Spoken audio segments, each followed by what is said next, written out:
And welcome to day 2452 of What's Shift to Now. Sharon Horne-Ellstrom here, and today we're talking about communication growth, of course. This whole month for the Let's Grow Annual Challenge, we're focusing on the life framework area of communication. Why? Because communication, just like confidence, is one of those core, fundamental, foundational skills that we want to be working on our entire life because it helps us to create the life we want. It gets us better results. We have better relationships. Our communication impacts, and we'll talk about this one day this month, every other area and aspect of our life. Our ability to communicate, meaning all the different types of communication. And today we're talking about different communication styles: aggressive, assertive, passive aggressive, and what am I forgetting? Passive, just plain passive. Duh. Passive, aggressive, and assertive. And that we're all guilty or not guilty of using all the different styles at some time and some point in our life.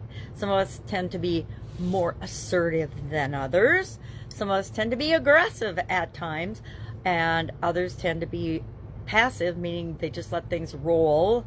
Even though they don't agree with something, they won't say anything. Usually we don't say anything out of fear of retribution, fear of criticism, fear of rejection, fear of not being loved, fear of not feeling good enough, fear of not thinking that we deserve to have an opinion.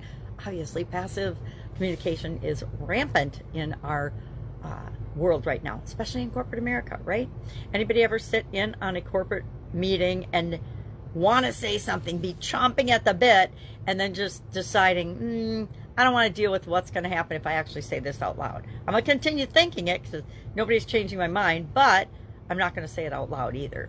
So, and then passive aggressive is, of course, like the silent saboteur. Have you ever worked with somebody that's passive aggressive and they'll say something or not say anything to your face, but then behind your back they're at the water cooler talking and undermining anything that you bring up or any activity that you're trying or project that you're trying to move forward.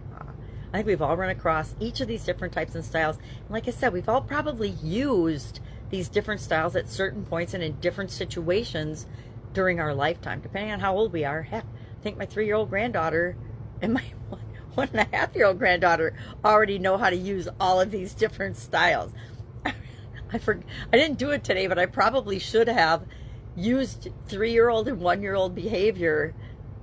And then I could probably have done teenagers and young adults and people arguing about politics in each of these different categories. We see them all. And again, we also play those roles in many situations.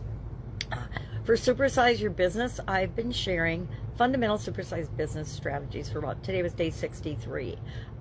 Sometimes I get on a roll and there's just a topic that's kind of gnawing at me, and I want to share more information about it. And so that's kind of what I've been doing. And today's I call the famous folk strategy. It's a strategy of using famous people to endorse or speak for or share information about your products and services, whether it's paid or free, and it's almost always paid.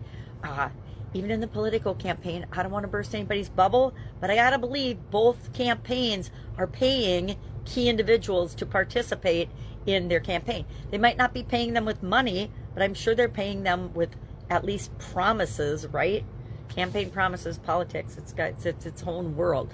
But we can learn from other businesses that are successfully using both influencers and famous people. I think of famous people as real live people. I think of influencers as people that mostly are just famous on the internet, right? And in social media. To me, it's like being a virtual reality influencer or a famous person versus an actual famous person that has earned their fame through a talent or a skill or an ability.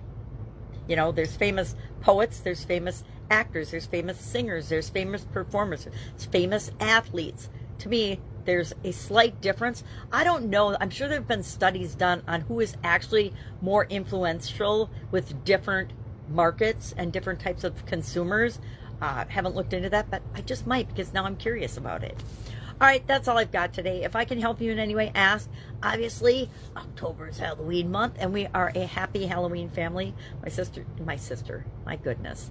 My daughter decorated for Halloween yesterday outside, so we have a couple blow-ups and little light-up ghosts and all kinds of fun things going on. So I thought as long as we have these cute little things, I'm going to share them this month, at least till the end of the month because it's fun to look at things that make us smile. And look at, I have got Frankenstein and Dracula as my famous influencers and my famous people supporting me because they're right here with me as I'm doing this video.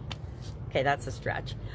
If you need any help, ask. Otherwise, have an awesome day, and I'll, of course, be with you tomorrow.